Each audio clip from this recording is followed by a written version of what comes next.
Hi there, this is the Geoloop puzzle by Binary Arts, before it became Think Fun. As you can see, it's quite in a jumbled mess, so let me untangle it.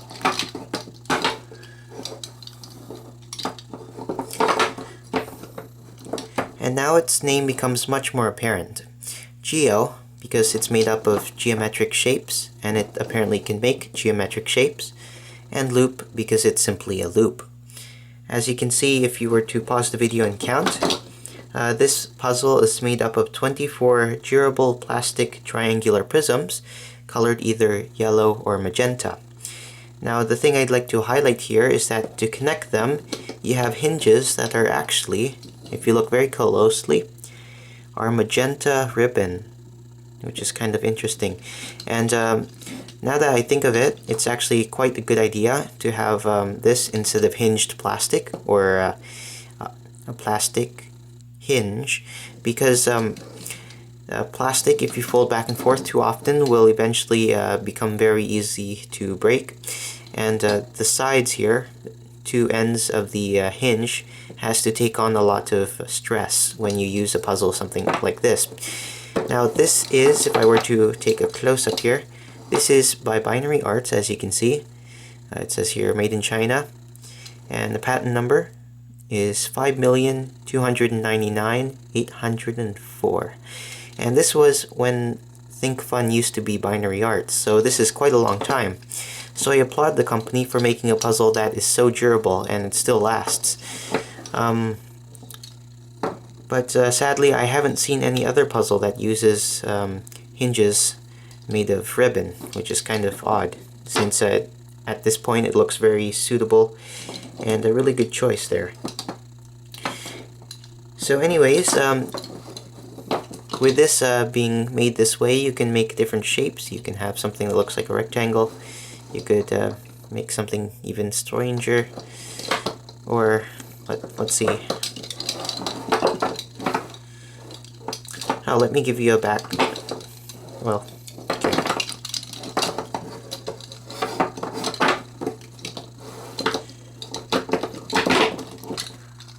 There's the back side, and you can really see the ribbon there.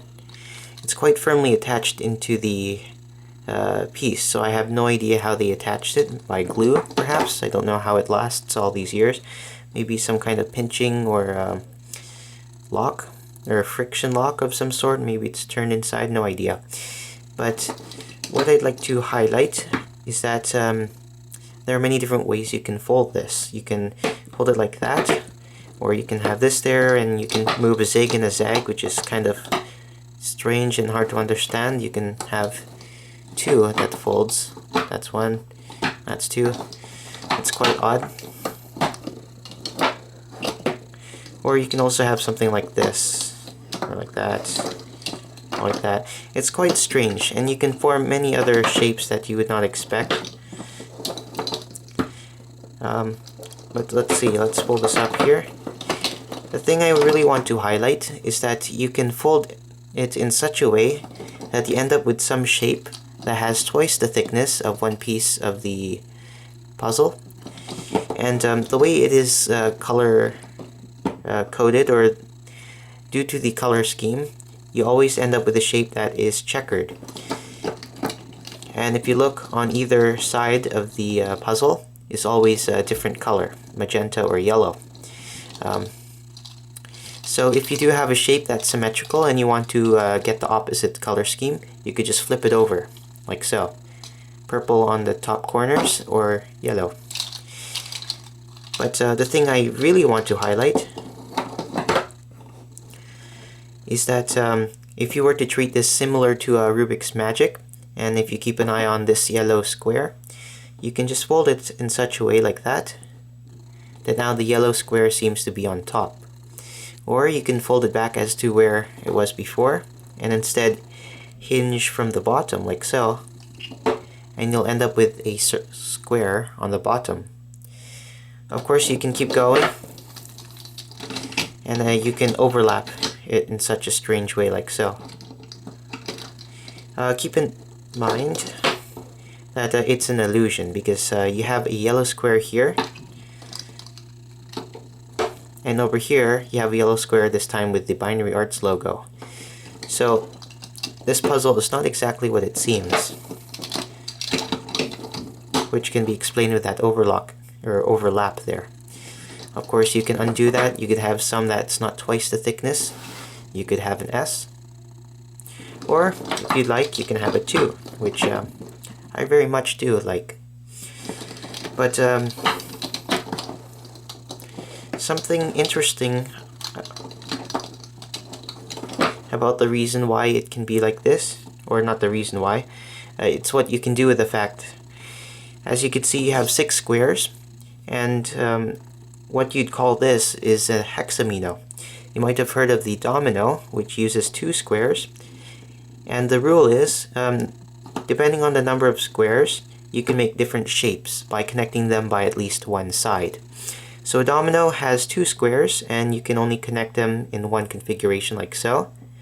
But something you might be more familiar with is Tetris, which uses tetraminos, which uses 4 squares. So you might be familiar with the T piece, or the O piece, or I'm not sure if they call this the N or the Z piece, and so on and so forth. You can get different Tetris pieces.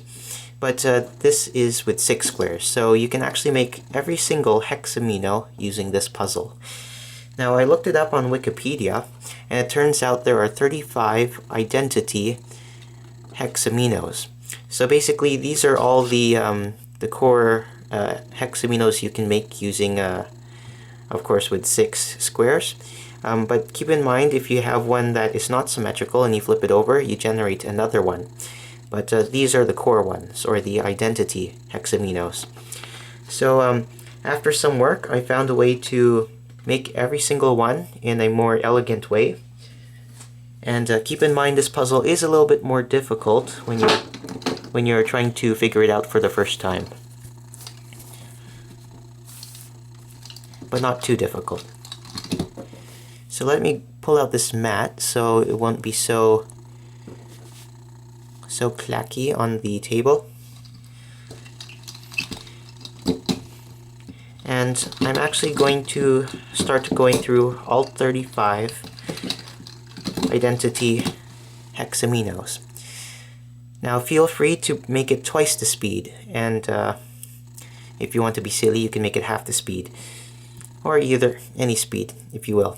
Or you can keep it normal, so you can listen to my voice in a natural tone, as natural as a recording can be. So I'll be counting down from 35 until we reach 1. Here's shape number 35.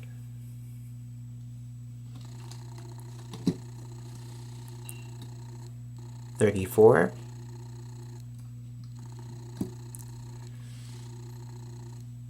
33.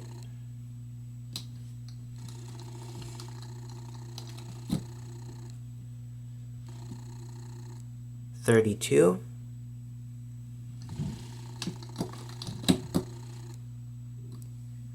31.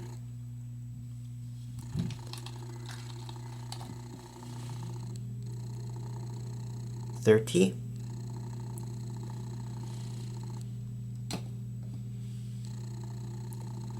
29.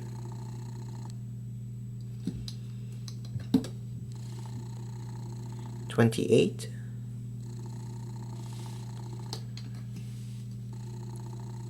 27.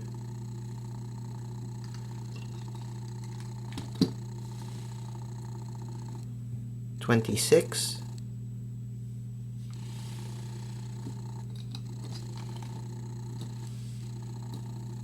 25.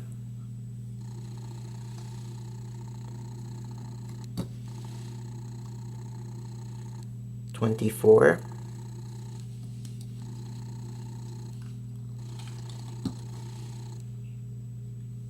23.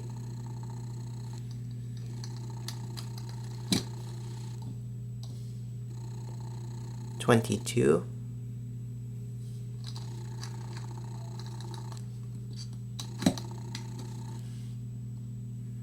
21.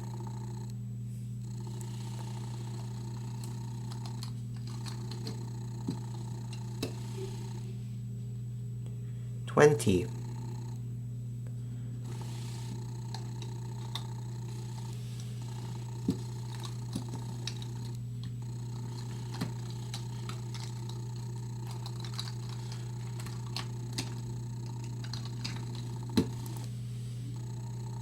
19,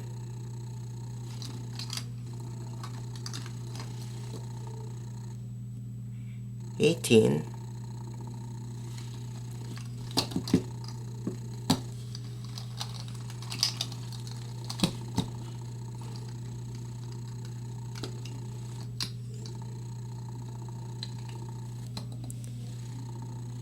17,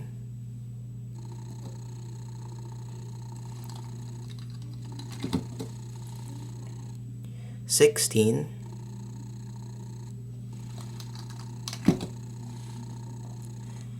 15,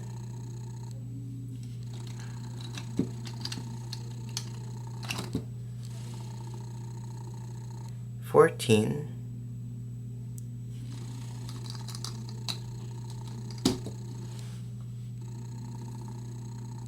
13,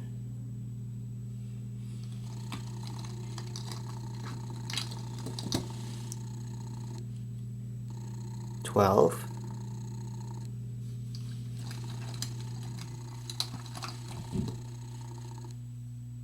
11,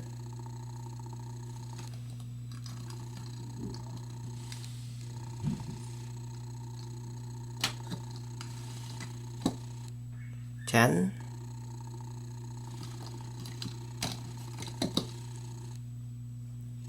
9,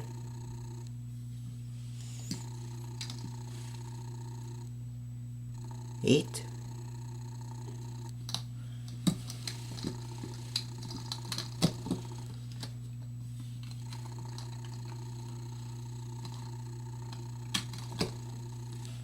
7,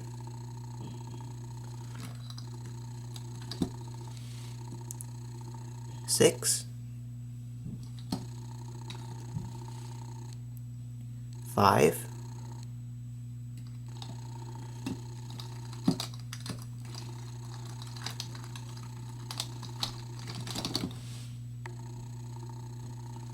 4,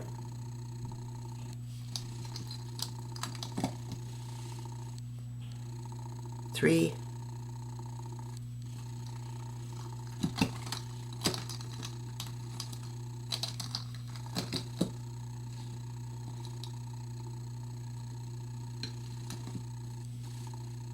2,